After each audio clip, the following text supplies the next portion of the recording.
What's up?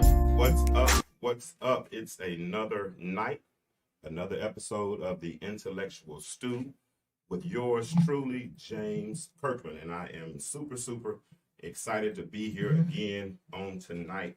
For those that are listening by way of Facebook Live, you feel free to go to Disco 100 Radio on YouTube. When you get there, make sure you like it. Make sure you subscribe. If you want to watch the replay, I'll have it on mine tomorrow. But tonight we are excited to be here for the Intellectual Stew, where we are not sipping tea, but instead we are serving stew. And tonight we're going to have a interesting topic. We're going to talk about dealing with disappointment. I'm excited tonight because, I was going to do it by myself tonight, but I thought better of that. I brought in two of my children. I brought in Tre and Kennedy. Y'all say hello to the viewers tonight. Hello. Uh-oh, I'm messing up trying to do too much, y'all. But listen, so we're going to get started with this dealing with disappointment thing tonight. Listen, disappointments are inevitable. All of us at some point in life is just going to happen. We're going to face some type of disappointment. I mean, it's wonderful. I mean, it would be nice if life came with an exemption card from trials. It would be nice if life was constructed in such a way that when we were created, that it was a way that we could put a little caveat or a little disclaimer that says that you don't have to go through any trials, you don't ever have to get sick, you don't have to go through any of those types of things. But unfortunately, that's not the life we live. In this life, we are going to face disappointment. Doesn't matter how old you are, doesn't matter how young you are. If you live in this thing called life, you're going to go through some difficulties, you're going to go through some disappointment. But the good thing about it is that I like to use a little slogan that the difficulties that we go through, they were not designed to destroy us, but instead, if we look at them properly, they were designed to develop us. Because the truth of the matter is, whatever we go through, it's just good. It's also just the reality that whatever we go through, we also grow through. Because what we do is we pick up experience as we go through what we go through. So tonight, Tre and Kennedy and we're going to talk about some disappointments that we might have experienced in our lives, in our lifetimes, and hopefully through this conversation, if you're there and you want to call in and talk about some disappointments you might have gone through and how you handle them, you can call us at 678-638-6626. Kimberly Fox Steps, I see you on here. I see John Wilson. I see some others. Good to see you all. But we're talking tonight about dealing with disappointment. Tre, can you think of some disappointments that you've experienced in your 23 years? Oh yeah, you had a birthday yesterday. Happy birthday. Happy belated birthday. Appreciate it. All right. Kennedy had a birthday last week. Happy belated birthday to her. Thank you. They've both gotten a year older since the last time we were since they were on the show. I've had a couple of birthdays a couple of shows since my birthday. We're all July babies. These three in our home were July babies. That's why wasn't a whole lot of drama. Not in our bedrooms. Might have been another bit, but wasn't a whole lot of drama in that house. We all, because cancers are a little different. We like to kind of chill by ourselves and kind of keep the drama down. So we kept a lot of the drama down. But I'm July 6th, Kennedy's July 12th, and Tre's July the 18th. But Tre, let's talk a little while. Let's talk about some of the disappointments that you might have experienced, and how did you? Hey, Vicky, how you doing? How did you handle those disappointments? My most recent disappointment, I would say, was when I tore my labrum in my left shoulder sliding into a base. But I will say disappointment is relative because it's all about how you react to your disappointment. All right, we'll get to that. We'll get to that portion of it. You're right, because definitely everything. That's why I say, like, it was disappointing at the time, but like my switch clicked, so it was so fast. That's where perfect. Like, I'm good, you know. And we're gonna unpack that a little bit more because I really want to talk about that. I think that's. I was kind of touchy on whether or not we wanted to deal with that subject because that's your personal testimony. You know what I'm saying? But we'll definitely get there. Kennedy, can you think of anything in your life that served as a disappointment for you? I think my freshman year, the way that I tore my labrum, I was a little disappointed in myself with because I know I was just like playing around and I could have easily avoided it. Okay. Maybe it was destined to happen, but just the way that it happened, I did not like. So tell us what it means to tear your labrum and how you did end up tearing your labrum for the ones that are listening. I felt like a pop or a snap when I was just throwing sidearm, just goofing around. So that just meant that I wasn't playing softball for 6 months. Okay, let's set that stage. What that means is Kennedy's always played travel softball, and her sophomore year, she was, as she said, she was playing freshman year. She was outside practicing, and they were playing around, doing some little sidearm drills or sidearm playing, and when she threw the ball, she threw it improperly, and she popped her labrum. And when she popped her labrum, we took her to the doctor, and one doctor wanted to have surgery. Another doctor, Dr. Kevin Flight, shout out to Kevin Flight, he said no, he didn't want to do surgery. He said he recommended that we do therapy, and we ended up doing therapy, and she ended up coming back. But you talking about that disappointment, how did it make you feel? I don't know if it made, because I was so obsessed with softball at the time. I just hated it for myself. I didn't understand like what sitting down would feel like. I didn't like it at all.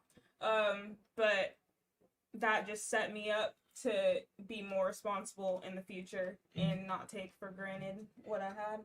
All right. So that's a good point. That's a good point to segue into what we're using for a definition for disappointment. Definition of disappointment is sadness or displeasure caused by the non-fulfillment of one's hopes or expectations. Sadness or displeasure caused by the non-fulfillment of one's hopes or expectations. Trey, let's go back to you. You said that you were disappointed when you slid into second base. I mean, because I remember that. Because Mom was out of town. Mackenzie and I were on our way to Alabama to watch you play because y'all were playing a doubleheader that day. And so when we got ready to head out, you text me. I think of you probably in the first or second inning, whatever it was. You said, "Dad, don't come." And I said, "Why?" And you said, "Dislocated shoulder." And all of a sudden, as a dad, a whole bunch of stuff starts going through my head. Like, okay, is this a dislocated shoulder? He'll wrap it up. He'll wrap it up. A few more days, you'll be back on the field. Yada yada yada. Now, and so let's go back even farther because as a baseball player, you've been playing baseball since you were 4 years old. Yeah, I'm looking at this definition you gave me, and I'm wondering if what I wanted was to play in the major leagues, or was what came with playing in the major leagues. Oh wow! Okay, unpack that thought. Okay, so I've seen in what I do now, I see people live how they want to live, do whatever they want to do, drive these nice cars, go on all these trips, and they don't have to lift a finger if they don't want to. Wow. And some people bust their butts every day, playing 162 games, training 250 plus days a year, hurting every day to get those same things. You know what I'm saying? And it makes me wonder if I liked what came with it more than liking it. But now that's good. And because it's really just off of reading this definition of non-fulfillment of hopes or expectations. And my expectation was to achieve what I still can achieve now, just in a different path. Well, that's good. That's real good. Now, but you're still going to step 3, and I want to stay at step 1. I want to stay at step 1 for a second because and what you proved, and I want to get into that even more so a minute, is that how a mature reaction to disappointment.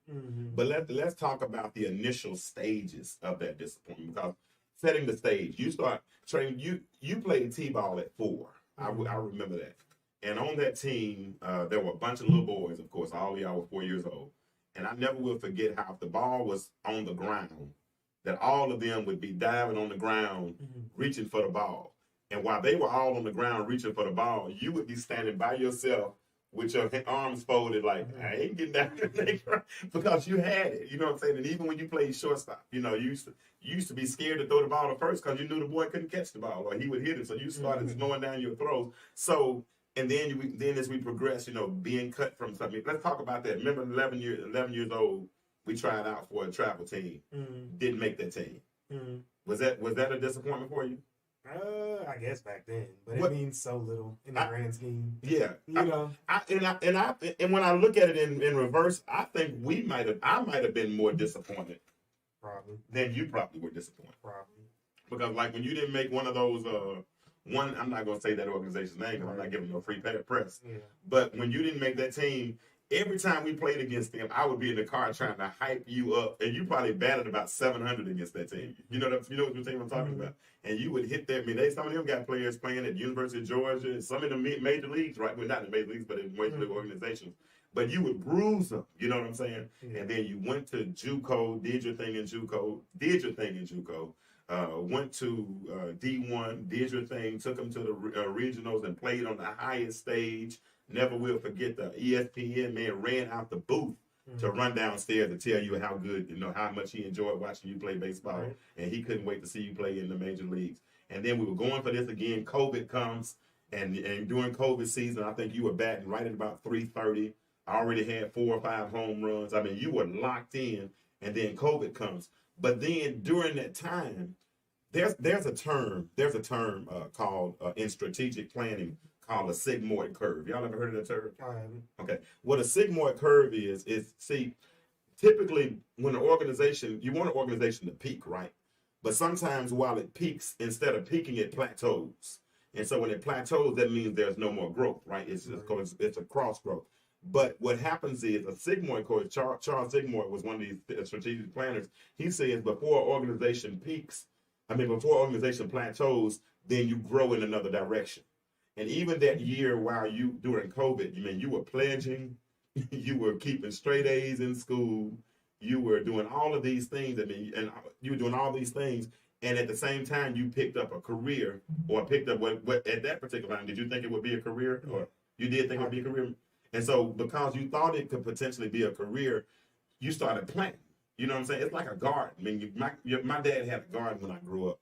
And it was right behind our fence in the backyard. And in the same garden, it wasn't even a full acre. I mean, it was just a little plot of land. But in this plot of land, he had sweet potatoes, he had tomatoes, he had several different vegetables growing in the same garden, right? So while you're in college, right, you're playing baseball full time, you're pledging the fraternity that you love now, you're making straight A's in school, and you are studying. Every time I called you, you're like, Dad, I'm studying. Dad, I'm studying. But now you make more money now, someday in a day, than a lot of people make in a month, right? Mm-hmm. And so, but doing that, you took your disappointment and didn't allow that to drown you. But you kind of turned, you exchange beauty for, you exchange beauty for ashes. You know what I'm saying? You turn your mourning into dancing, and that's a really, really strong a perspective. What do you think that resolve came from? Well, like I said earlier, I think you know what I like? I like doing the cool stuff in baseball. I like hitting home runs, making diving plays, stuff like that. But I started to lose my love for the process of it. Wow. You know, and that's what I came to the realization of. And I won't blame anyone, but I felt it before the season started. Really, I felt it. It showed. You know when it's just like you're not really feeling so much anymore. You know. Mm-hmm. And I'll say, throw it out there, the 2020 season going into that year, we had people staying after, hitting extra, yada yada. But it's like a culture change, and you are who you surround yourself with. I will say that. And it just wasn't that same energy around the team. Wow. And even that affected us as a team this year. Mm-hmm. And we saw how that ended up, you know. So I'll say all of it wound up playing together. So at the beginning of the season, did you think you were still going to go pro? I did off of simple, just talent. Okay. I did off of just my talent. Because you still have the talent. Yeah, have the talent. I know I could do it now if I wanted to, but it just I don't want to that bad. I don't want to that bad. I don't love the process anymore of it. Okay. And I get it. I appreciate it. So that means that you did deal with the disappointment. All right, what time is it? 9:46. We're gonna give away our first T-shirt tonight. We did a contest the other day. I asked those to share a particular post or to like that post. Tell me what were all the rules of the contest, Trey? You had to like the post, Okay. tag 2 friends, and subscribe to the YouTube channel. All right. So, Kennedy, who is our first winner? Our first winner is Kimberly Fox Steps. Kimberly Fox Steps. All right, Kimberly, if you're listening right now, you win T-shirts. Hold it up, but I think I've got to make sure it's the right size. But this is one of the T-shirts right here. If you can see that, it says hashtag on the path to better. It says hashtag is on the path to better. I'm Vicky Payton says Trey is an extremely intelligent. All my kids are intelligent. I appreciate that, but I appreciate it. All right, so sadness or displeasure caused by the non-fulfillment of one's hopes or expectations. Now, I want to give you all some examples of some things that might be disappointing, and if you all want to add to that list, y'all let me know, okay? One of the first things I think that can lead to being disappointment is your choices. Would y'all agree with that? All right. Another one that can lead to things that would disappoint you would be actions or inactions of a loved one, because you sometimes you put a loved one in a position that that you really, really love. Kim, I need your address so I can send you. You won the first T-shirt. Kimberly Fox Steps. But actions or inactions of a loved one. So that could definitely be a thing that disappoints. Another thing that's disappointment is underachievement, whether it be not making enough money, that'll do it to you. Because sometimes not making enough money will leave you inadequate. Definitely make you feel like you're inadequate anyway. Another thing is underachievement as it relates to time. Don't have you don't get time back. If you try to set something up and you don't finish it in that allotted time or in that situation, then that can be disappointing as well. Where you work at, what kind of job you have, that kind of work. Those work, man. If you're not working in something that I used to tell y'all a lot. Try to find something that you're passionate about and make that pay you. And now that's interesting, Trey, because you said, and Kennedy as well, because you played softball until you were all the way through high school, and you still play now. But did you lose a love for it at a certain point? Definitely after my junior year, Okay. I started not liking it as much. Why? But it was because of people. Okay. Yeah. It was the people that were around you? Mm-hmm. Okay. They didn't take it as seriously as you did? Or? It was kind of annoying, and then some coaches. That's why I say you are who you surround yourself Yeah. with. The energy you're around, it can sway you. Yeah, but I don't think I ever brought myself down at any point. I think I really was that person that just watched other people do things, and I was just shaking my head. But that's not fun. So at some point, I stopped taking it so seriously. So did your teammates disappoint you, or did you? Mostly adults that I was surrounded by, Okay. and also some teammates. Okay, and so that disappointment cause you to lose love, as much love for the game. It wasn't fun. Okay. Yeah. Because I remember going into your senior year, you were like, I'm just gonna play high school ball and get a scholarship and go play football. You even told her one time, Kennedy, focus on your grades because you're not gonna go pro in softball, so get the best scholarship you can get. So, and the thing is sometimes it's not really the disappointment that you go through, it's how you respond to the disappointment, right? Because whether it be a choice, if you make a bad choice and the bad choice causes you to do something that's stupid or that causes you to end up in a bad situation, then you handle that situation. Man, I never really taught y'all how to play spades or anything like that. But in spades, one thing you do is you play the cards you're dealt. And that's the thing about life, is that life deals its cards. And when you pick up your cards, man, you just put everything in the right suitor together, and then you play the card. And if you got the right card, that one card can change the game. Mm-hmm. Am I right about that? So your job can disappoint. If you got a job, and me personally, I am one, and y'all have watched me, and that I probably underachieved a whole lot. And I know I definitely probably disappointed some people in my life. But I was never one that really liked working a 9 to 5. I never liked you telling me that I could only work for a certain salary. I never liked anyone. I've always worked commission jobs. My biggest motivator was a bad week.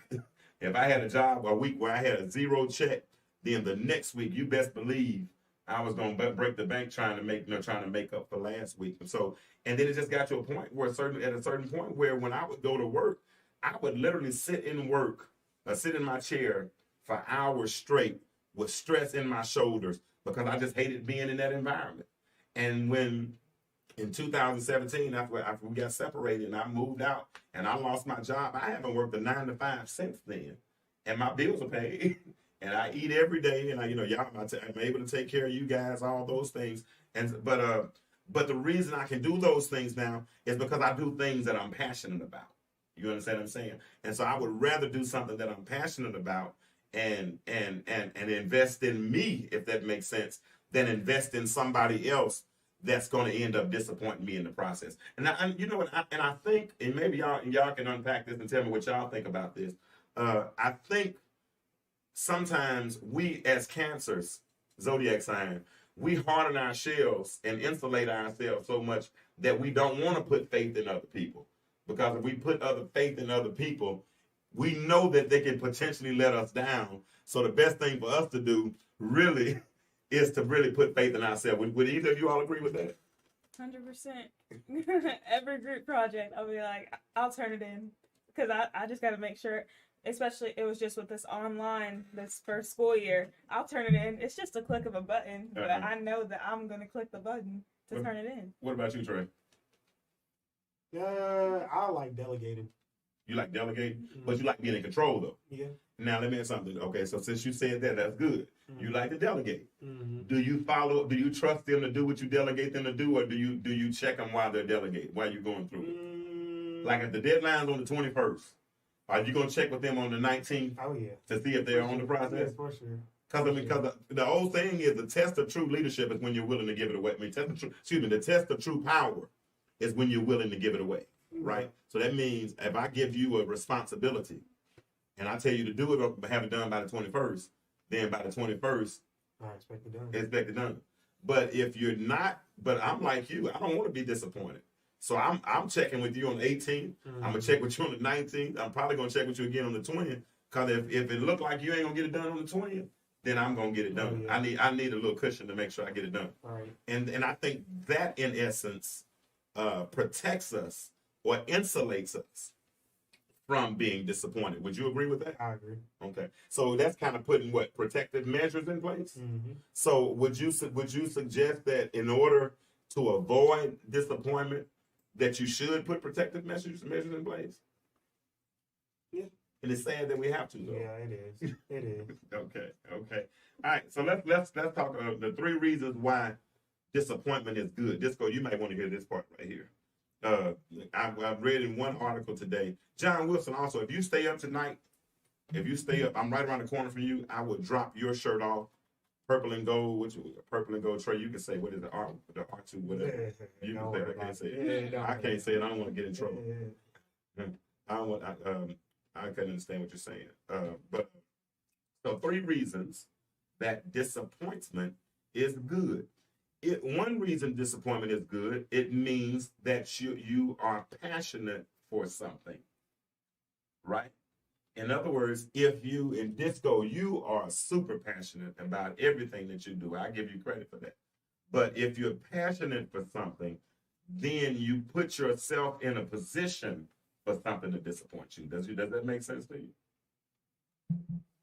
Yes. It does make sense? Oh, yeah. That means, and Martin Luther King said something a long time ago. He said, there can be no disappointment where there is not deep love. What does that mean to you, Kennedy? If you don't truly care about something, you won't be disappointed to a crippling extent or mentally crippling extent. That's my child. Say, Trey, what does that mean to you? Say it again. There can be no disappointment. And Kennedy, you're 100% right. That's why I had a sigh on that There can be no disappointment where there is not deep love. Oh, yeah, okay. You won't be disappointed by something you aren't passionate about. Yeah. I mean, if you aren't passionate about it, it won't affect you regardless. So it means so it's not really a bad thing when something disappoints you. That means that you have a deep heart for something. That means that you have a deep passion for it. And because you have a deep passion for it, then it in essence stands the potential of disappointing you. And that's not a bad thing. That's not a bad thing. Another thing is another reason that disappointment is good is because it means that there is an opportunity for growth, right? That means that there's an opportunity for growth. So say for instance, if you have a certain expectation and you don't meet that expectation, but yet and still you went through the experience of trying to meet that expectation, right? Then what happens is if you don't pick up anything else, you at least pick up experience. And if you pick up experience, then you can think of troubleshooting like this. You can think of disappointment like this. It's almost like a troubleshooting tool. Mm-hmm. So you can go back and look at every decision that you made, every action that you made, everything that you did in the process, and you can say, okay, well, this went wrong, or this went wrong, or I made a left here when I should have made a right, or I should have done this when I should have done that. And you're using it as a troubleshooting tool, right? But the only way that works is if you have the proper perspective. What do y'all think? I agree with that. If you see what mistakes you've made, then you can change them. You're not going to do the same thing over and over again if you're being disappointed constantly. Yeah. What about you, Turk? Yeah, I agree that it's just all about perspective, really. Mm-hmm. It's really all about perspective. If you can find the best in your disappointments, you'll probably change your mindset to be like, it's just a part of growing. You know, life is really too short to have too many disappointments. Yeah. You know what I'm saying?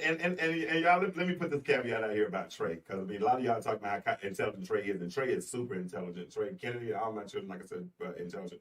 But Tre don't listen. Tre, when he wakes up in the morning, Tre don't listen to a whole lot of bull stuff on the radio. When you get in the car with Tre, 7 times out of 10, he's listening to podcasts. He's listening to things that are going to enhance or build his mind. Okay? Now, there's a balance. Now, he does listen to, what's the boy named Rod Wave and all the other kind of people. He does listen. I even know who Rod Wave is on a lot of songs now without him having to tell me. But with that being said, he gets enough balance to feed his mind properly so that he has the right strength. Does that make sense to you? So when he says it's all about perspective, he's saying it's all about perspective for a reason, okay? Because his perspective has been shaped. What do you tell us, Tre? We're the average of what? The top 5 people that we hang around? Mm-hmm. So if you're hanging around a whole bunch of miserable, upset people all the time, then what's going to happen? Then you're going to have a miserable perspective. You're going to have a poison perception. You're going to look at life in a negative way all the time. And that's the last thing we want to have. And so, and at that point, see, when you really know who you are, when you really are comfortable in your own skin, then you don't have a problem looking in the mirror and seeing what's wrong with you. Now, here's the thing. As men, especially African-American men, we're taught that we're supposed to be so tough and that we're supposed to shoulder all of the responsibility. If it's a mistake, then we throw ourselves on the altar. We do all of those things. But at the end of the day, but it also helps us to look in the mirror and not be delusional as it relates to our current states, whatever those current states are. All right? So phone number again, 678-638-6626. Phone number again is 678-638-6626. You ready to give another t-shirt away, Kennedy? Indeed. The top one, let me see. We get ready for the next giveaway. We've already given away 1 t-shirt tonight. Kimberly Fox Steps has won the first t-shirt. Who's our second winner? Miss Ashley Granberry. Yay! Miss Ashley Granberry. She also wins a shirt. It's going to be, she already shared with me her size. We had a contest on Instagram, and Facebook. Trey, tell them the rules one more time. You had to like the post, Like the post, tag 2 friends, tag 2 friends, and subscribe on YouTube. and subscribe on YouTube. So many people were liking the post, but some wasn't tagging 2 friends. Some were subscribing on YouTube, but wasn't liking the post. But you had to do all 3 things, and Kim did that, and Ashley did that. And we're going to give away one more before the night is over. Okay, so we talked about 3 reasons why disappointment is good. The first one means that you are passionate for something. The second one is that you have an opportunity for growth. But the third one, and this one is going to be somewhat oxymoronic, but it is that disappointments make you stronger. I'm going to do a sermonic pause right there. Disappointment makes you stronger. Why does it make you stronger? Because disappointments teach you how to work through your emotions. Do you think you work through your emotions pretty good, Kennedy? Tell the truth. I think I'm fine. You think you're fine all the time? No. You think you're better now than you used to be? Yes. Okay, good. What about you, Trey? How do you think? You think you handle your emotions well? I don't really get too emotional about too You much. don't. I've never. And that's. Yeah, I'm gonna be honest. I've known this kid 23 years now, and I don't think I've ever. Only time I saw you emotional was one time the little boy stole your candy off the bus. He was hot that day, boy. Trey used to sell candy at school. He used to go to school every day, literally, and make about $30 or $40 selling candy at school. We put him in. He was hustling early in the 5th, 6th grade. He was selling his candy, so he was going to school every day. And one day, the jokers got him on the bus. They got him to turn his head for a moment, and when he turned his head for a moment, he came home, boy. And when he walked in the house first, he threw that book bag. Threw that book bag. Wow! And then he said, "They got me." I said, "What's wrong? They stole my candy." I said, "Oh my God." He was hot.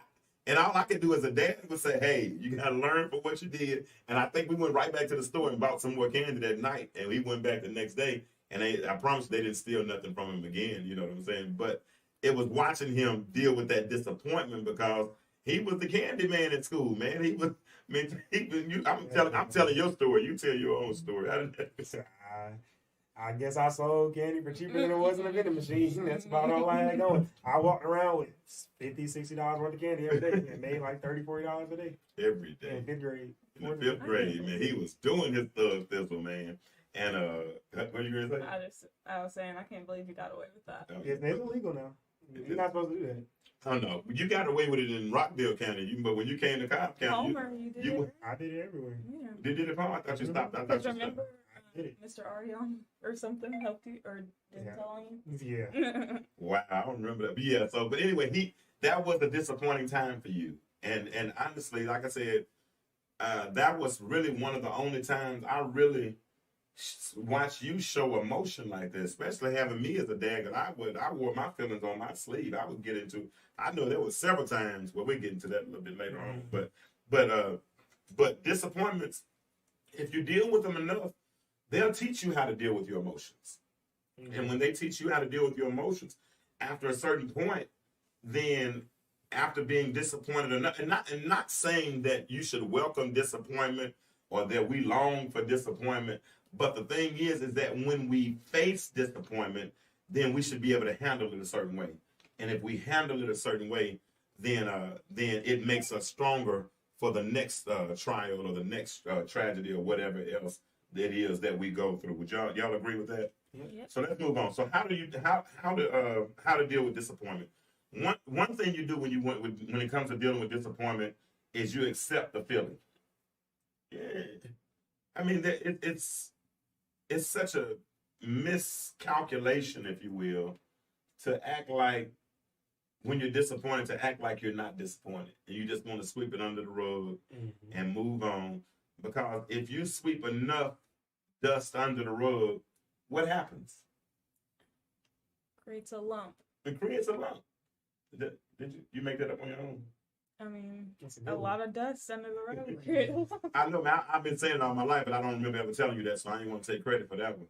But it does. If you keep on taking dust and you sweep it under the rug, then it's going to create a lump, It's going to create a big pile of dust. When you step on it, it's going to make a little cloud. It's going to do a bunch of things. And eventually, at some point, you're still going to have to end up sweeping up more dirt, right?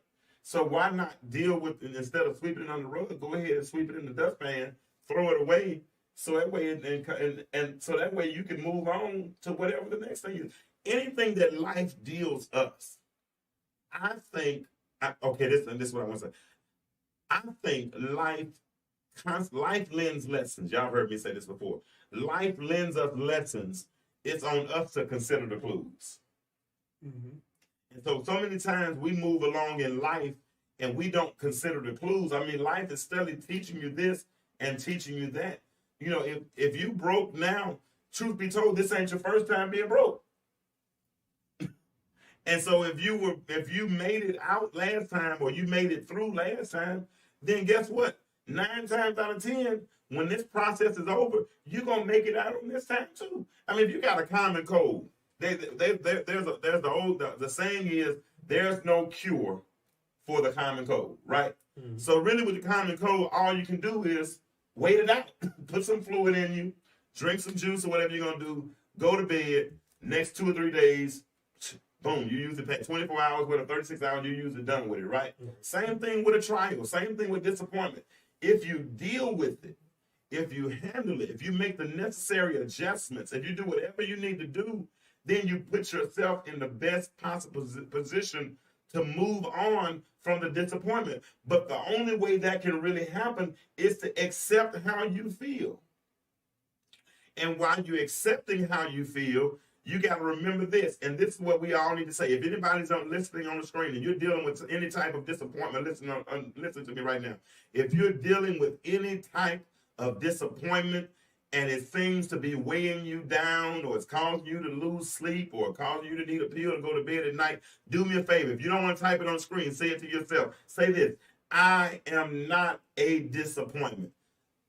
I might have been disappointed, but I am not a disappointment. You need to realize you are not a disappointment. Trey, when you slid into second base, realize your shoulder was dislocated. A little bit later on, you realized that you wasn't going to be able to come back because it was worse than you thought it was. How did it make you feel? I wasn't that disappointed. You wasn't that disappointed at all? No. You were cool with it. I was. Okay. That's when I knew. Yeah. You knew that was it. Yeah. Wow. And I know you accepted it before we did. But you know, the only reason I think I hadn't accepted because I hadn't heard it from you yet, not out your mouth. But when you told me, hey, Dad, I'm done, I'm out. And then you told me why. Okay, cool. I was disappointed because I thought that you weren't going to experience the dream that I thought you wanted. You know what I'm saying? Mm-hmm. But like you said, you had to, and that's, you know, man, that's a powerful mental position to be in, to look in a very mature position. Excuse me, I'm sorry, hit my knee on the table. But that's a very mature position or a mature perspective to take, to say that it wasn't so much, you weren't so sure that it was the game that you wanted, but it was what the game would have offered you. And now you're getting similar to what the game could have offered you anyway. That's crazy. It is, isn't it? But what that means is that certain principles in life they're just principles, right? And it's just how you transfer those principles, because some of those transferable principles are also translatables. A lot of the discipline, a lot of the games within a game, a lot of the mentalities. I agree. Yeah, a lot of those things that you use in baseball were translatable and transferable skills. Mm-hmm. The discipline, even you. I mean, y'all got the discipline of going to practice several times a week. You got the discipline of a timed practice. You knew what you were going to do at this time. You knew what I guess the word I'm going to use is structure. You knew when you had to be on the road to go out of town. If they gave you a per diem, you had to stay within the parameters of that per diem. All those things, right? You had to learn. Even you now, with your club softball team. I mean, when y'all went out of town, then you had to, you got the hotels, you kept the money, you helped with the raffles, all those things. Those were transferable / translatable skills that you picked up in one area, and they were able to transfer to other aspects of life. And I think with those translatable skills, that also helps you deal with disappointment. What you think? Yeah, I'm trying to figure out the best way to come out and respond to it. Yeah, I will say in my experience, a lot of things I did deal with, especially in college, are setting me up for the successes I'm seeing now. Just like you said, a sense of discipline, consistency, and having a schedule is making for a lot of success. Doing the same thing over and over and over, you'll eventually see success if you're on the right path. I mean, go ahead, I'm sorry. And then just the sport itself, like if you Oh. strike out one at bat, you can't go thinking you're gonna strike out the next bat. You gotta have a short memory. Wow. I didn't think about that. That's a whole nother paradigm, because in the game within itself, you have a disappointment. You can have disappointments within the game, It's funny. and then You still gotta and play you gotta for perform. another hour. If you make an error, Can't think about it. if you make an error And strike out 3 times. or strike out 3 times, Oh, well. and we're really, and before you struck out 3 times, you struck out twice, and you're going up again, knowing that this guy or this girl is throwing a rise ball, and she struck out the other 4 people right in front of you, and you're trying to time it, but you've already struck out twice, so you've already been disappointed twice. And you gotta find a new game plan. What are you gonna swing at this time? Wow, that's real good. That's real good. All right, so come back to you, Trey.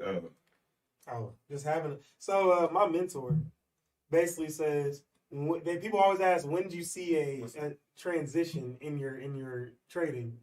And he said, I did the same thing every day for 2 years. Wow. Same thing every day for 2 years, and it eventually clicks. Just clicks. You see the same thing every day. It's a chart. You see the same patterns every day. And he said, I did the same thing every day for 2 years straight. He said, I didn't want to work 40 hours, so I did 3 hours a day, 5 days a week, 15-hour work week, and I can do whatever I want to do.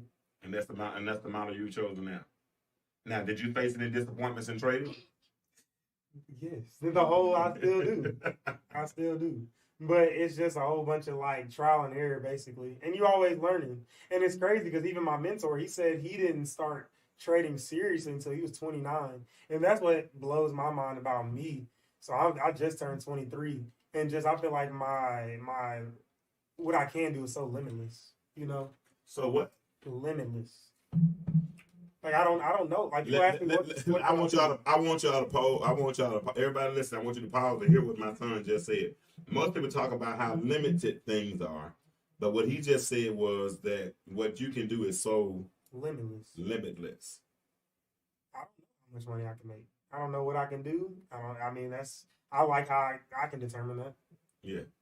And that's because if you take a regular job, I was talking to somebody about this last week because I was trying to talk a person into going into insurance, to selling insurance. And I think that person makes $12, $13 an hour, $14, whatever it is. It ain't no more than about $31,000, $32,000 a year. And that person literally told me that they were kind of nervous about giving up their job because they didn't want to give up their $10,000 refund check that they get once a year. It's a poor man's mindset. Okay, so $30,000 a year plus $10,000 a year is $40,000, right? But the job I'm trying to offer them give them the potential of making $10,000 a month, right? So $120,000 versus $40,000. Well, really ain't 40 because you have to pay taxes on that. And even if it's 120, if you pay 30% in tax, that's 36,000 of 120. You still bring home $84,000. But you still waiting around for. Let me tell you something. I would much rather get a refund check every month than to get a refund check in January, February, March. And Kennedy said, "What are y'all talking about?" Kennedy never had no job. She had to. That's how we wanted it. She's learned her life. But yeah, this you said something which is the next point of how to deal with disappointment is that you learn from it. Yeah, so it's funny. Like I said, I always related it to trading, but people say these will be the cheapest mistakes of your life. So I make, like, if I lose 1,000, 2,000, I hope I can lose 30,000 one day. Because if you can afford to lose 30,000, how much did you lose $1 million in a day? How much did you have if you lost that? Well, if I risk that's $3 million, so that'd be 1%. Wow. Yeah, so that'd be 1% of a $3 million account. That's crazy. So you hope you can lose it. I hope I can lose that means you're in a position to lose it. Because most people wouldn't even, that's, Brandon, you're right, that's deep. If you were in a position to lose $1 million. Because most people would be disappointed if they went to the mouth. And all right, let's go back. Let's go back. The time you got lost the candy, you was super disappointed, right, when they took your money. But the time you lost the wallet, you wasn't that disappointed. Never will forget, Trey. We were at the job at work. He went to Popeyes, went to get something to eat. He was kind of young and naive, wasn't 16, 17 years old, just started driving, left his wallet on his tray, walked to the bathroom. Somebody stole it quick as possible. He came back to work, said, "Dad, somebody stole my wallet." He wasn't crying, wasn't upset, wasn't mad, none of that kind of stuff.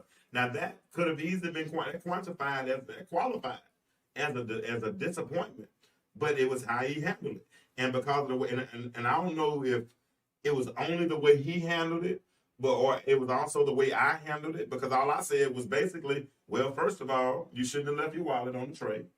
Second of all, it's cool. We'll go get you a new license. We'll order you you got to order you a new debit card. Got to get you a new wallet. Boom. You learn from it. Will you do that again?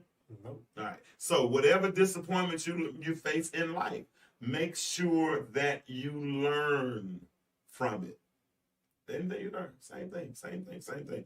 Another thing is, when you face disappointments, instead of focusing on what you lost, focus on what you still have. COVID should have opened a lot of people's eyes with that. Ooh, that's good. Mm-hmm.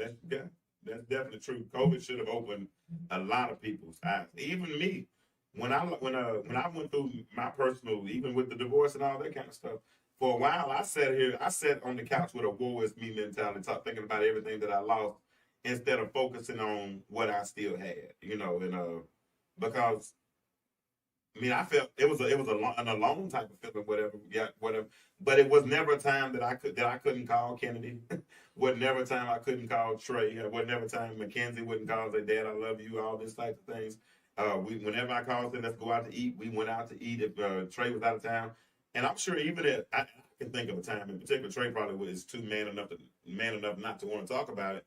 But I know for one particular instance that and we're not going to lift it up, but I know I disappointed him, and I disappointed him for a while. We didn't talk for a minute. I mean, but it wasn't as noticeable because he was at school, but we fell out. You know what I mean? Well, he fell out with me, and I knew it. I knew it. I mean, she started almost disconnected me on social media and all kind of stuff because and this is just me being transparent. He wouldn't have never said anything about it. But you know what? Even during that whole time of that disappointment, he never disrespected me. He never called me and said you never had words, anything of the sort. And through the process of time, I think we're closer now than we've ever been before. Mm-hmm. What changed to help you get beyond that disappointment? Realizing people do make mistakes, and no mistake should be granted as bigger than the other. God said it shouldn't. Okay. So who are we to say? Honestly, that's how I feel about it. Gotcha. And I think a lot of that also is that I grew up. Yeah, that's true. I grew up late.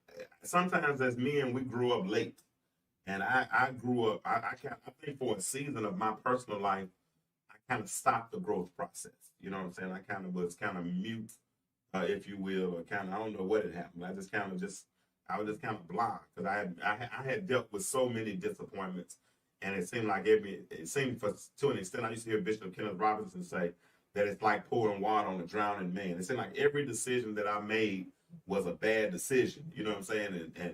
And but even during those bad decisions, even through those disappointments, I tried my very best to make sure that y'all looked good. You know what I'm saying? That y'all made the part, or y'all did what you all were supposed to do, or y'all didn't miss anything, anything of the sort. And if anything went wrong, I tried my best to take the blunt of that responsibility. You know what I'm saying? And to be honest with you, that was tough. That was hard, man, because it was a season that, I don't know if y'all have ever felt like this, when you're in a crowded room, but you feel like you're all by yourself. Mm-hmm. And that's, for a long time, that's where I was in my personal life, man. And when you do that, it's in essence, in a sense, kind of dysfunctional. And when it's dysfunctional, you begin to allow that to become your new normal. You feel what I'm saying? And you start, it's almost like swimming in mud. You know what I'm saying? You're looking for clear water, but you can't get it. You know what I'm saying? And that's where I was. I mean, I had disappointed. The reason why I was a disappointment to y'all, and I don't know if I was ever one to you or not, you never expressed it. But the reason why I was a disappointment to you all probably was because I was a disappointment to myself. I was one that felt like I was supposed to be a millionaire, but I didn't know what kind of job I had to become the millionaire. It's hard to happen. Uh-huh. It's hard to have a It's job. hard to have. A millionaire. And you watch me, man, I would go buy stuff and resell it, clothes. How many businesses can you remember me having growing up? At least 5. At least 5. You remember how many did you? Because you didn't pay attention as much. 1, 2. Kennedy, and that lets you know we could be in the same house but be oblivious. So Kennedy was concerned about 2 things. Number 1, that dog. That's Chloe, our dog. And number 2, I forgot 3 things. 2 was TV, and 3 was her grades. And How about we restructure the priorities? Well, I was just going to say that's Okay. that was TV. TV's got to be top. TV's number 3.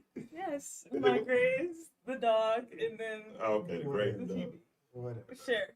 Can we go 1 and 1A? How about 1A and 1B numbers? Oh my God. No, we're gonna leave her alone. She will beat us up on the way home tonight. But no, but when disappointment comes, beloved, when disappointments come, you still got to refocus on what you still have. Okay?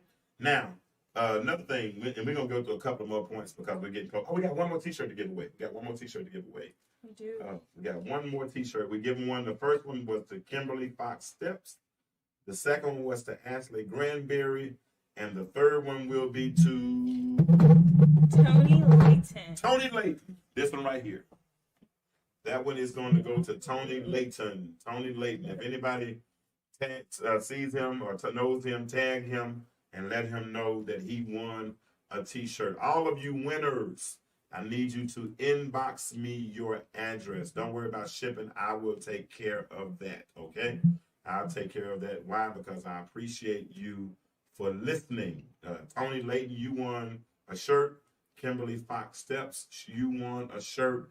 And Ashley Granberry, you won a shirt. Now, when you all get these shirts in the mail, I'm going to ask that you would take a picture of them and hashtag on the path to better. Tag me. Let me see you wear your shirts. Anybody else that does not have a shirt and wants a shirt, they are available up to an XL. $18 plus shipping and handling. Anything 2X and above is $20 plus shipping and handling. We're using the foil letters. You let me know what color you want, and I will make that happen for you. Now, you will have them in your hands within 7 to 10 days at the very, very latest. Okay? So that's just another commercial right there. Kennedy, we got to do some real commercials and put them in the middle of the show as we begin to expand our podcast. Okay? All right, so how to deal with disappointments. Next one is to keep a positive attitude. In other words, seek positive actions to recharge yourself. When you are dealing with disappointment, what's some things you do to recharge yourself? Well, I'll sit and I'll watch TV because it's a mindless activity. And y'all just said that, so. That's like it. Is that the only thing you do? Mainly? Pretty much. I don't really. What do you do, Trey, when you need to recharge? I either take a step back totally, don't even think anything about it, or I dive in real hard and go study. Go study something. So when you do, personal development or study the focus, Okay. So it's really one extreme or the other one. I don't really teeter in the middle. I either want to get totally away from it or I want to dive right into it. Okay. Those that are in the chat, what's some things you do when you start to deal with disappointment? What's some of the things that you do to help you deal with disappointment? Some of the things you can do is you can always talk to a friend. But listen to what I'm saying. If you're gonna talk to a friend, talk to a positive friend. Mm-hmm. For instance, if you're in marriage, first of all, you don't need to talk to nobody. If you're married, you don't need to talk to nobody but Jesus and your spouse, to be honest with you. But if you decide to talk to anybody else, make sure you talk to somebody who's been in a marriage for a long time, But don't talk to somebody who's just recently divorced or who's never been married or who's never been in a good relationship. Who can? Because 9 times out of 10, those people are not going to give you. Well, I ain't gonna say 9. I'll just say 8.5. 8.5 times out of 10, those people are not going to give you the best advice. Give it to somebody who's been in a marriage for a long time, who is an advocate for marriage, who's a proponent, because those individuals are probably going to give you the best advice. So any type of disappointment that you're dealing with, talk to somebody who has experience in that area. And if they don't have experience in that area, at least experience in the area of being positive and knowing how to use positive. Because really, positive reinforcement works in every aspect, right? Mm-hmm.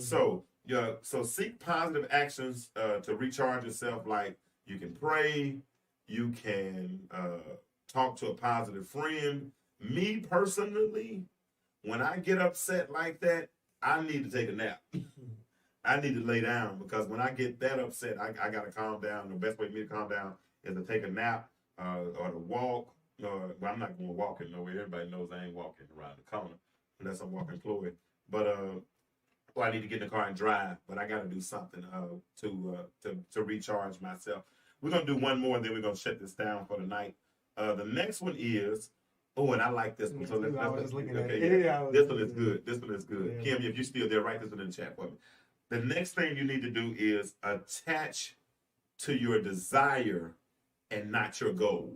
Mm-hmm. Break that down, Trace, since it caught your attention. Yeah, man. I was looking at that, and I think desires are much deeper than goals. Anyone can write down some goals, but if you really desire it, you're going to get it. Exactly. You're going to get it, because anything is achievable. And people don't really take that seriously. If you can see it, you can do it. Yeah. And I don't think people really believe it when they say it, but if you can see it, you can do it. Well, seeing it, like we say, if you see it, you can be it. If you can, if you can seek it, you can achieve it. But if you do those things, but the way it works is, it's not the seeing aspect of it; it's the planning that goes after seeing. It is. A lot of people they just say, "I'm going to do something," and wait on it to happen. Yeah. And I don't understand. I mean, I do understand it. People just they hope and pray, but it takes action. Peter and John in the Bible were two totally contrasting personality. One was a dreamer, one was a doer. Got a lot of dreamers in the world, but a lot of dreamers get stuck not doing. That's why there's so much vision stuck in the graveyard right now. Mm-hmm. But so much grave that would never ever. Okay, Kim said you didn't catch the last part. Attach to your desire and not your goal. Attach to your desire and not your goal. In other words, because what happened is, if you have a desire and you set a goal and you don't achieve the goal, then you'll be disappointed because you didn't achieve the goal.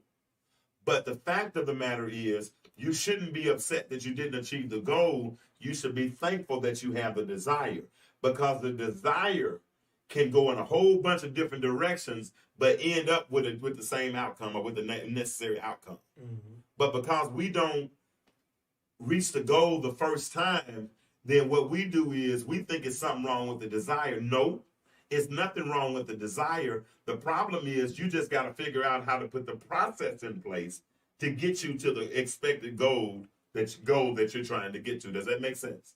Yep. All right. So what are your goals? What's your goal for this next year? Of course, to keep my grades up, and also hopefully to win a championship with the club. Are you gonna have a season this year? I think so. All right, cool. I think so. Cool. Listen, I want to get the kids on. Maybe not the kids; they're grown. I want to get them on tonight because they're going to be leaving me soon. And honestly, it makes me smile just to hear them talk. To be honest with you, and it keeps me from having to talk as much. But that last point for those that missed it was to attach to your desire and not your goal. Attach to your desire and not your goal. When you are disappointed, your source of disappointment is rooted in your attachment to a certain outcome. When you don't achieve the outcome, you are naturally disappointed. But remember that the outcome is merely a reflection of an underlying desire. Everything, if you have a desire, the desire is actually the platform or the launching pad to get you to any goal, any destiny that you want. Anything you want. Your difficulty was not, or your disappointment was not designed to destroy you. It was not designed to deteriorate you, but instead it was designed